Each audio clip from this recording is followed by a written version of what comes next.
আপনারা সকলে এই নাটকের সাথে পরিচিত এবং এটার মধ্য দিয়ে সাইকো অ্যানালিসিস কী জিনিস সেটাও আপনারা হয়তো বুঝতে পারবেন। চেষ্টা একটু করতে হবে, নাহলে সহজে বোঝা যাবে না। একটি ভদ্রমহিলার নাম আপনারা শুনেছেন, তার নাম হচ্ছে আন্তিগোনে। আমি গ্রিক উচ্চারণে বলছি, ইংরেজিতে অ্যান্টিগোনি বলেন আপনারা। এই নামের একটা অর্থ আছে, সব নামের অর্থ আমরা জানি না, কিন্তু এই নামের ঘটনাচক্রে অর্থ আছে। অ্যান্টি মানে অ্যান্টি, বিরোধী। গ্রিক ভাষায় আন্তি মানে ইংরেজি অ্যান্টি, বিপরীতে যে দাঁড়ায়।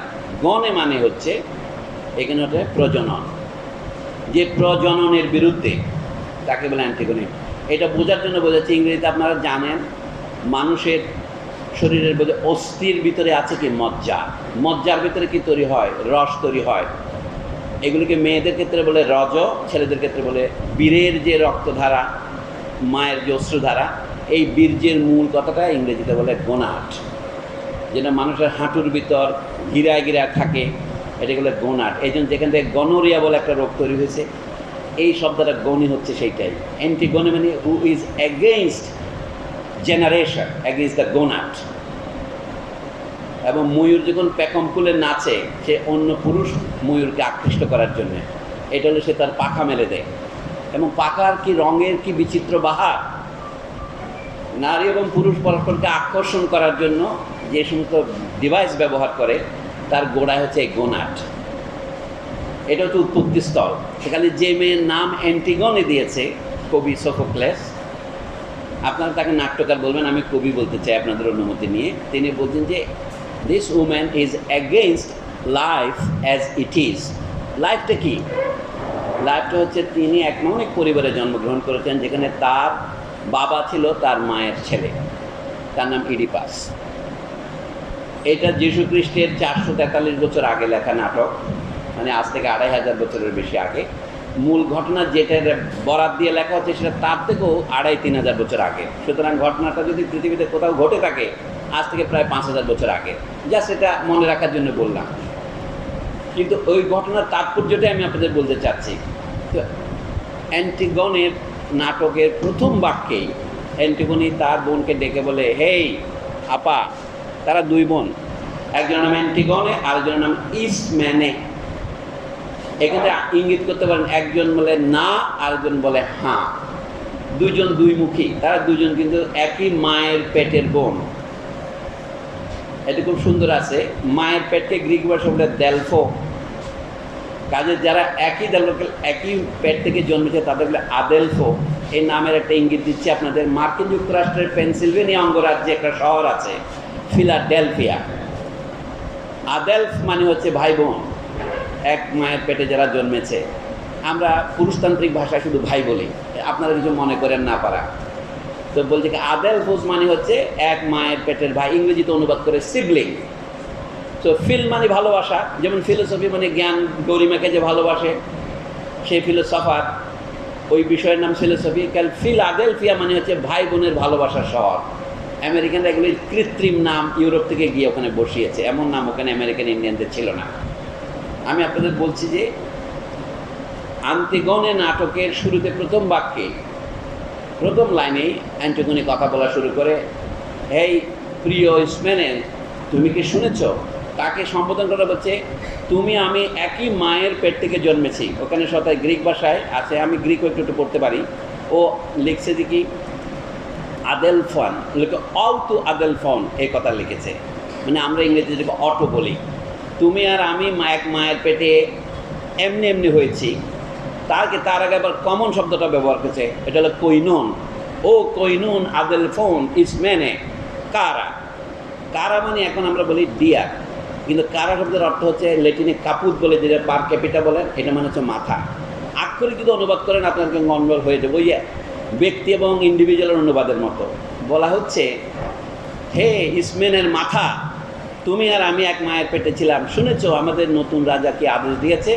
আদেশ দিয়েছে আমাদের দুই ভাই, একজনের নাম অ্যাথিওক্ল্যাস আর একজনের নাম পলিনেকেস। আপনারা ইংরেজিতে ভুল উচ্চারণ করে, পলিনিসিস বলে, কিন্তু এটা গ্রিক উচ্চারণে করছি আমি, সি থাকলেও কে উচ্চারণ হয়। সো পলিনেকেস এবং অ্যাথিওক্ল্যাস আমাদের দুই ভাই, এখনই দুইজন মরে গেছে, তারা পরস্পরকে হত্যা করেছে। এটা বলে double murder with double hand, একজনের হাতে আরেকজন নিহত হয়েছে। এখন নতুন যিনি তত্ত্বাবধায়ক সরকারের প্রধান, এখন তো তত্ত্বাবধায়ক বলা ঠিক হবে না, ইন্টারিম গভর্নমেন্টের প্রধান বলেছেন এই দুইজনের মধ্যে একজন দেশের ভিতরে থেকে দেশকে রক্ষা করার জন্য প্রাণ দিয়েছে, তার নাম এথিওক্লেস। আরেকজন শ্বশুরবাড়ির থেকে সেনাবাহিনী নিয়ে, ধরেন আমাদের পাশের দেশ থেকে সেনাবাহিনী নিয়ে এদিকে ফেনীর দিকে আক্রমণ করেছে মনে করেন, তার নাম হচ্ছে পলিনিকেস। পলি মানে হচ্ছে বহু, মাল্টিপল। নামের সবগুলোর নামে কিন্তু দেওয়া নাম, তো এর মধ্যে অনেক মানে সিম্বলিক তাৎপর্য আছে, আমি সব ব্যাখ্যা করছি না। তো পলিনিকেস মারা গেছে, সে শহরের দেয়ালের প্রান্তের দেয়াল ছিল, আগে যেন শহর তো ঘেরা থাকতো, 8-10 হাজার লোকের শহর, সীমানা প্রাচীর থাকতো, প্রাচীরের বাইরে তার মৃতদেহ পড়ে আছে। রাজা ক্রেয়ন আদেশ দিয়েছেন, ক্রেয়ন আবার তাদের আত্মীয়, মায়ের ভাই, সেদিক থেকে মামা হয়, আবার তিনি এখন ইন্টারিম গভর্নমেন্টের প্রধান। তো তিনি নির্দেশ দিয়েছেন একজনকে খুব রাজকীয় মর্যাদায়, রাজস্বিক মর্যাদায় দাফন করা হবে তোপধ্বনি করে, আরেকজনের মৃতদেহকে শকুনি গৃধিনীর কৃপার উপর ছেড়ে দেওয়া হবে, বন্য পশুতে তার মৃতদেহ খাবে। এই কথাটা ঢোল পিটিয়ে প্রচার করা হচ্ছে, ঢাক পিটিয়ে প্রচার করা হচ্ছে। ভোরবেলা ঘুম থেকে উঠে নাটকের প্রথম দৃশ্য শুরু হয় এভাবেই, রাজপ্রাসাদের বাইরে রাস্তায় সুবেহ সাদেকের সময়, তখনও সূর্য ওঠেনি। আপনি প্রথমে প্রশ্ন করতে পারেন সেই গ্রিক সমাজের নারীদের অবস্থা কি ছিল? দুই বোন রাস্তার মধ্যে দৌড়াদৌড়ি করতেছে, তখন রাত হয় নাই, লোকে তাদেরকে পতিতা মনে করতে পারে, প্রাচীন গ্রিসেও সেই অবস্থা মনে করা হতো। তবু দুই বোন রাজপ্রাসাদের বাইরে দাঁড়িয়ে একজন একজনের সাথে কানায় ঘষাঘষি করে বলছে, এই প্রিয়। আমি অনুবাদ করি কারা মানে হচ্ছে প্রিয়, কিন্তু অনেক অনুবাদ করেছে হ্যাড, আক্ষরিক করতে হ্যাড, কিন্তু ভাষার রূপক বুঝতে না পারে আমাদের কবি রবীন্দ্রনাথের যে দুর্দশা হয়েছে, গ্রিকদেরও এই দুর্দশা হয়েছে অনুবাদের সময়। কারা মানে ডিয়ার, এখনও ইউরোপের বহু ভাষায় কারা আসে সেটা, কিন্তু আক্ষরিক অর্থ হচ্ছে কারা মানে মাথা। কাজেই হে অ্যান্টিগনের মাথা এর কোনো অর্থ বহন করে, এটা তো রূপক কবি বলছে। তো তাকে বলছে, শুনেছ রাজার আদেশ দিয়েছে আমাদের ভাই একজনকে কবর দেবে, আরেকজনকে কবর দেবে না। কিন্তু ভাই হিসেবে সে তো আমাদের ভাই, রাজদ্রোহী হতে পারে রাষ্ট্র হিসেবে, কিন্তু পরিবারের দিক থেকে আমি যে ব্যক্তি, আমার দিক থেকে সে তো আমার রক্ত সম্পর্কিত ভাই। তদুপরি আমি তাকে কথা দিয়েছিলাম যুদ্ধে যাওয়ার আগে, সে যদি মারা যায় আমি তাকে উপযুক্ত মর্যাদায় দাফন করব। ইংরেজরা যেমন অনেক সময় ভারতীয় মুহাজিরদের যাওয়ার সময়, গতকালকে আমি এখানে ফেনী সাহিত্য সভার আলোচনায় নজরুলের একটা উদ্ধৃতি দিয়েছি, মুহাজিরিন হত্যার জন্য দায়ীকে। সেই প্রবন্ধে নজরুল বলেছেন যে তোমরা আমাদের 40 জন লোককে বিনা অপরাধে তোমরাই উস্কানি দিয়ে হত্যা করলে, কিন্তু তারপরে 3 দিন ধরে তাদের দাফন করতে দিলে না, এটা তোমাদের পক্ষে শুধু সম্ভব। লেখাটা নজরুলের বিখ্যাত প্রবন্ধের বই যুগবাণীতে আছে, এটা নবযুগ পত্রিকার সম্পাদকীয় আকারে 1920 সনে লিখেছিলেন। ইংরেজরা তখন যা করেছিল এখন আমেরিকানরা আফগানিস্তানে তাই করছে। তো এই নাটকে আমরা সেই রাজঘোষণার প্রতি ঘোষণা শুনতে পাচ্ছি বোনের মুখে। নাটকের সংলাপটা হচ্ছে এভাবে, একটি চরিত্র আন্তিগোনে আরেকটা চরিত্রকে বলছে ডেকে, এই শুনছো রাজাকে আদেশ দিয়েছে পলিনিকেসকে নাকি কবর দেওয়া যাবে না, কিন্তু বোন হিসাবে আমাদের কর্তব্য কি? ও বলছে আমাদের কর্তব্য হচ্ছে তাকে দাফন করা, কিন্তু তার জন্য একটা মূল্য দিতে হবে। সে মূল্য দিতে কি প্রস্তুত আছো তুমি? স্পেনে তাকে বলছে আমরা নারী, আমরা অবলা। আপনারা জানেন বাংলায় অবলা শব্দটা বেশ মজা। আপনি ধরতে আমরা অবলা মানে আমাদের বল নাই, কিন্তু এর মানে হচ্ছে আমরা অবলা, আমাদের আওয়াজ নাই, মেয়েরা কথা বলে না। যেমন আমরা গরু মহিষকে অবলা প্রাণী বলি, গরুর যে বল নাই তা না, গরু কিন্তু গুতাইয়া বহু মারে ফেলতে পারে যদি মারতে চায় উন্মাদ হলে। তাহলে গরু কিন্তু শুধু হাম্বারবের বাইরে আর কথা বলতে পারে না, এই জন্য বলছে সে অবলা। নারীকে যে অবলা বলা হয়, নারীকে প্রায় আপনারা কিছু আপারা মনে করেন না, প্রায় মনে করেন নারীরা গরুর সাথে তুলনীয়, গৃহপালিত। সেই উক্তি, সেই ধারণার পুনরাবৃত্তি করে ইসমেনে যে ইয়েস স্পিকিং ওয়ান বলছে কি, আপা জানি আমাদের ভাইকে যে কবর দেওয়া হচ্ছে না, এটা অত্যন্ত অপমানজনক, অত্যন্ত দুঃখজনক, কিন্তু আমরা দুজন অবলা নারী, এটা রাজার আদেশের বিরুদ্ধে কি আমরা কি করতে পারবো? আমরা শুধু নিজেদের দুটো জীবনী দিতে পারবো। তদুপরি রাজা আরেকটা আদেশ জারি করেছেন 1870 সনের 72 সনের আইনের মতো। আপনার বাক স্বাধীনতার বহু আইন আছে, বলছে যারা তাকে কবর দেবে বা কবর দিতে সহায়তা করবে তাদেরকে মৃত্যুদণ্ড দেওয়া হবে। কি মৃত্যুদণ্ড? তাদেরকে জীবন্ত পুঁতে তারপরে পাথর মেরে মেরে মারা হবে।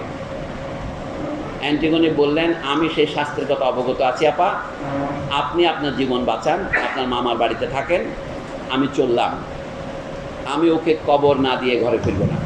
তখন সে ছুটে গেল, নাচের দৃশ্য গেল। আরও দৃশ্য আছে, শেষে একদিকে গিয়ে তিনি কবর দিলেন। আমি লম্বা গল্পকে সংক্ষেপে করি। তিনি কবর দিয়ে চলে আসেন, কেউ তাকে দেখেনি, তিনি ঘুরে এলেন। তারপরে আসার পরে হঠাৎ ঝড় উঠলো, গতকালকে ফেনীর বৃষ্টির মতো। তিনি যে ধুলাটুকু দিয়েছিলেন এটা প্রতীকী, তাকে কবর দেওয়ার জন্য যেন শকুনি গিদিনে না খায়, তাকে কিছু মাটি তিনি ডালে দিয়েছিলেন। কিন্তু ঝড়ের প্রবল আধিপত্যে বার্তায় সব উড়ে গেছে। সেটা তার কাছে খবর এসেছে যে পলিনিকেসকে যে ধুলোর আবরণ দিয়ে কবর দেওয়া হয়েছিল সেই আবরণ উঠে গেছে। তখন ফিরতি আবার গেল অ্যান্টিগনি। এখন বেলা দিন হয়ে গেছে, আগের দিন সন্ধ্যায় নিহত হয়েছে এবং ভোরবেলা গিয়ে তাকে কবর দিয়ে আসছে। কিন্তু বাতাস হওয়ার ফলে যে ধুলো উড়ে যায়, তখন তিনি আবার গিয়ে আবার দিতে শুরু করছেন। ইতিমধ্যে গোয়েন্দা বাহিনী, গুপ্তচরেরা খবর দিয়েছে রাজাকে, কে যেন এই লোককে কবর দিয়ে গিয়েছে। তখন গোয়েন্দারা চতুর্দিকে বেরিয়ে পড়েছে। আমাদের দেশে এইসব গোয়েন্দাদের ডিবি বলে, এনএসআই বলে, ডিজিএফআই বলে, এই ধরনের তারা নানা দিকে। আমাদের এরকম 11টি সংস্থা আছে, গ্রিসেও কম ছিল না। আর তাকে আসে একজন দেখি কি কেউ সত্যি কবর দিয়ে দিছে, তখন তারা চতুর্দিকে পাহারা বসিয়েছে। আমি অনুমান করি সিসিটিভি ক্যামেরা বসিয়েছে। তো ইতিমধ্যে যেহেতু উড়ে গেছে ধুলোয়, অ্যান্টিগনি আবার ফিরে গেছে ওখানে গিয়ে বলছে নিজের দ্বিতীয়বার আবার কবর দেওয়া শুরু করেছে। তখন তাকে সশস্ত্র প্রহরীরা এসে গ্রেপ্তার করেছে, গ্রেপ্তার করে রাজার কাছে নিয়ে আসছে। তো রাজা দেখে যে কে কবর দিয়েছিল এখন টের পায় না, এখন তো অপরাধী ধরা পড়েছে। তাকে বলে তোমার রাজ সহযোগে কে আছে বলো। তাকে রিমান্ডে নিয়ে যাওয়ার ব্যবস্থা হচ্ছে। তো দেখা যাচ্ছে এখানে তার কোনো সহযোগী নেই, সে কারো নাম বলে না। তাকে যদি নোকের ভিতর দিয়ে সুচ চালানো হয়, আপনারা অশ্লীল ভাষায় বলেন, তাকে যদি ডিম থেরাপি দেওয়া হয়, তবু সে বলবে আমি ছাড়া আর কেউ নাই। এখন রাজা পড়ে গেছেন মহা বিব্রতকর অবস্থা। এটা তার আপন ভাগ্নি ইউরি, যে তার মায়ের মেয়ে। তখন তার মাও মারা গেছে, বাপও মারা গেছে, দুই ভাইও মারা গেছে। তারা দুই বোন ছাড়া পরিবারের আর কেউ জীবিত নাই। তাদের জন্মের মধ্যে একটা গ্রিক শব্দ আছে আতে, এর মধ্যে একটা ডিজনার, একটা পিটি, একটা অপরাধ ছিল। কারণ তার মা বাপ দুইজন কিন্তু তারাও পরস্পরের মা এবং ছেলে। সেই পাপের সন্তান তারা। যদি সত্যেন সেন হতো, উপন্যাসের নাম রাখতো পাপের সন্তান, কিন্তু আমরা পাপ কথাটা ব্যবহার করব না। আমরা বলবো তারা একটা জটিল সন্তান। তার বাপ তাদের ভাইও বটে, তাদের মা কিন্তু তার বাপের একদিকে মা, তাদেরও মা, তার দাদিও মা, আবার মাও মা। এই যে অদ্ভুত জটিলতা। তখনও গ্রিসে ইনসেস্ট প্রহিবিশন হয়েছে, এটা না জেনে তিনি লঙ্ঘন করেছেন। কিন্তু তাতে যে সন্তান জন্ম নিয়েছে তারা তো কোনো অপরাধ করেনি, কিন্তু সে অপরাধের ভার তাদের বহন করতে হচ্ছে। উত্তরাধিকারের প্রশ্নে দুই ভাই কেউ কাউকে ছাড় দিতে প্রস্তুত নয়, তারা দুইজনকে হত্যা করেছে। এথিওপিয়াস ক্ষমতা দখল করেছিল, কিন্তু বাইরের থেকে এসে তাকে হত্যা করার জন্য পলিনিকেস এসেছে এবং যুদ্ধে দুইজনই দ্বন্দ্বযুদ্ধে মারা গেছে। এই হচ্ছে কাহিনী। এখন বলে যে আমাদের ভাইরা দুজনেই মারা গেছে, মা বাবা আগে মারা গেছে, এখন আমি ইচ্ছা করলে আরেকটা ভাই পাবো না কোথাও। এর যে অ্যান্টিগনির যুক্তি, তাকে বলা হচ্ছে তুমি তাকে কবর দিতে গেছো কেন? তখন সেই মৃতদেহের উদ্দেশ্যে তার যে উচ্চারিত কবিতা, সেটা এখন সারা পৃথিবী উদ্ধৃত করে। সে বলছে, হে পলিনিকেস, তুমি যদি আমার স্বামী হতে আমার কোনো সমস্যা ছিল না, আমি আরেক লোককে বিয়ে করতাম, আমার বয়স এখন খুব কম, 25 বছর মাত্র। আর তুমি যদি আমার সন্তান হতে, আমি আরেকটা সন্তান গ্রহণ করতে পারতাম, আরেকটা প্রেমিকের গর্ভে, ঔরসে। কিন্তু এখন আমার মাও নাই, বাবাও নাই, আমার পক্ষে অর্ডার দিয়ে আরেকটা ভাই তৈরি করা সম্ভব নয়। অনেকে বলে এটা খুব ছ্যাবলা ধরনের কথা হয়ে গেল না, এটা স্তুতিমূলক হলো। কিন্তু এরকম স্তুতিমূলক কথা পৃথিবীর অনেক সাহিত্যে আছে। সোফোক্লিস ব্যবহার করেছেন। ভাইকে কেন তিনি কবর দিলেন, আমি এখন আমার কথাতে আসতেছি। রাজা তাকে বললেন যে তুমি এক কাজ করো, তুমি তো আমার ভাগ্নি, আমি তোমাকে একটা শর্তে মাফ করে দেই, তুমি শুধু বলো তুমি তাকে কবর দাওনি। কবর দিয়েছ, এটা ধরা পড়েছে, এখন আমার ঘোষিত দণ্ড অনুসারে তোমাকে মৃত্যুদণ্ড দেওয়া ছাড়া আমার আর কোনো উপায় নাই। কারণ আমি তো রাজা, আমি তো সমাজের আইনের লঙ্ঘন করতে পারি না। তবে আমি তোমাকে একটা পথ বাতলে দিচ্ছি। তুমি একবার বলো তুমি কবর দাওনি, তোমার বিরুদ্ধে মিথ্যা অপবাদ এনেছে আমার শান্তিরা, আমি সেই শান্তিদের শাস্তি দেব, তোমাকে আমি ছেড়ে দেব। সে বললেন, না, আমি তা বলবো কেন? আপনাদের মাইকের মতো অবস্থা আমার, বুঝতে পারছেন?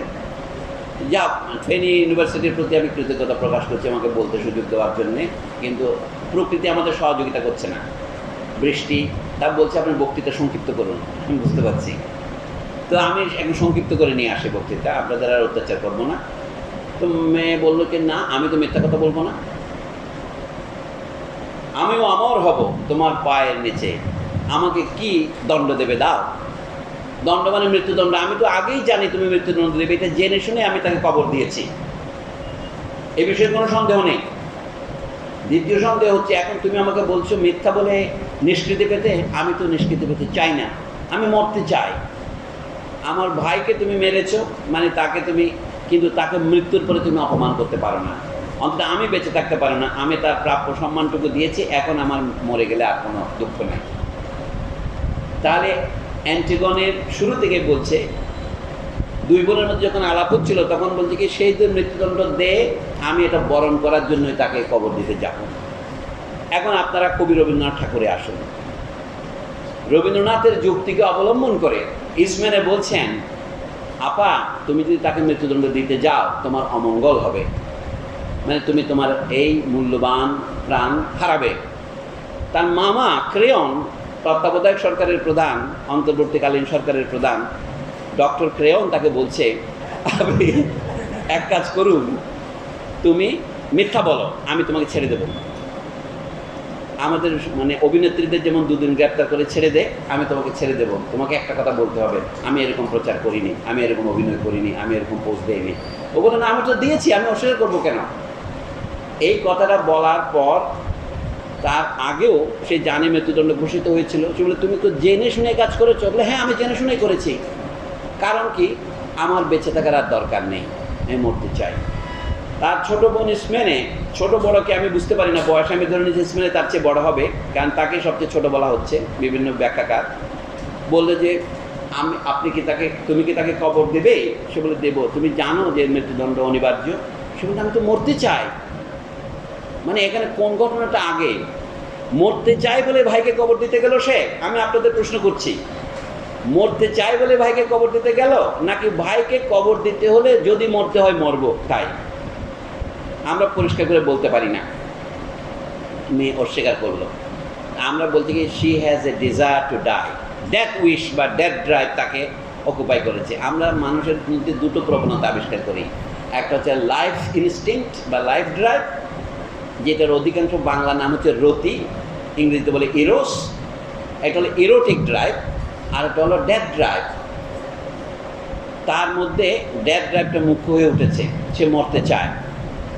কিন্তু মানুষ মনে করে জীবনই সবচেয়ে মূল্যবান সম্পদ, কিন্তু এমন সময় আসে, এমনও মুহূর্ত জীবনে আসে যখন মৃত্যু শ্রেয় হয়ে ওঠে। অ্যান্টিগনি হচ্ছে তার প্রমাণ। সে বলে কি, আমি বিয়ে করিনি, আমার আর সন্তান সন্ততি নাই, এইখানে আমাদের বংশের শেষ। ইসমেনে তুমি বেঁচে থাকো, তুমি বিয়ে শাদী করো, তোমার মধ্য দিয়ে যদি বংশের রক্তধারা বাঁচতে পারে বাঁচবে, কিন্তু আমার আর প্রয়োজন নাই। এই হচ্ছে তার অ্যান্টিগনির তাৎপর্য। তখন রাজা বললো কি, এই মেয়ে তো দেখি নাছর বান্ধা, এর তো কিছু করা যাবে না, দাও ওকে মৃত্যুদণ্ড দিয়ে দাও। ওকে নিয়ে গেল প্রান্তরের এক জায়গায়, সেখানে তাকে গর্তে করা হয়েছে, তাকে অর্ধেক কোমর পর্যন্ত ডুবানো হবে, তারপর তাকে ঢিল মেরে মারা হবে। এবং তাকে মারা হওয়ার আগেই সে তখন নিজের কোমরের গামছাটা দিয়ে, ওড়নাটা দিয়ে, উনি এই কবর যে তৈরি করেছিল তার জন্য ছোট্ট ঘর, সেখানে তিনি ঝুলে পড়ে প্রাণ দান করলেন। উনি নিজেকে নিজে হত্যা করলেন। এই হচ্ছে নাটক। একটু পরেই ঘটনা অন্যদিকে মোড় নেবে, আমি সেখানে আর যাচ্ছি না। সেই ঘটনাটা সংক্ষেপ হচ্ছে, এই রাজা ক্রেয়নের পুত্রের নাম হচ্ছে রক্ত, হেরমন বলে আর কি, হেমন উচ্চারণ করে। আমাদের হেমাটোলজি বলে না, রক্ত পরীক্ষা করে, হেমন মানে রক্ত। রাজার পুত্রের, ক্রেয়নের পুত্রের নাম হচ্ছে হেমস। সে আবার অ্যান্টিগনিকে বিয়ে করতে চাইতো, তার সাথে তার প্রেম ছিল, কিন্তু অ্যান্টিগনি তাকে জিজ্ঞাসাও করে নাই যে আমি প্রাণ দিতে যাচ্ছি, তোমার কি মত? কারণ সে জানে প্রাণ দিতে চাইলে ওকে বলা যাবে না। সে আয়সা দেখে গিয়ে অ্যান্টিগনি অলরেডি নিহত। তখন সে আয়সা তাকে জড়িয়ে ধরে, জড়িয়ে, তখন রাজা যখন ক্রেয়ন সেদিকে যায়, দেখে যে তার ছেলেও আত্মহত্যা করে ঝুলে আছে মৃতদেহের সাথে। এইটা দেখে রাজার স্ত্রী হেমনের মা বাসায় গিয়ে আত্মহত্যা করে। এটা দেখে ক্রেয়নের সর্বনাশ নেমে আসে। এভাবে নাটকটা, তিনি তখন বিধ্বস্ত হয়ে পড়ে যান। তিনি আত্মহত্যা করেছেন কিনা নাটকে তার কোনো উত্তর নাই। এ হচ্ছে নাটকের সংক্ষিপ্ত 3 অঙ্কের নাটক, এখানে শেষ।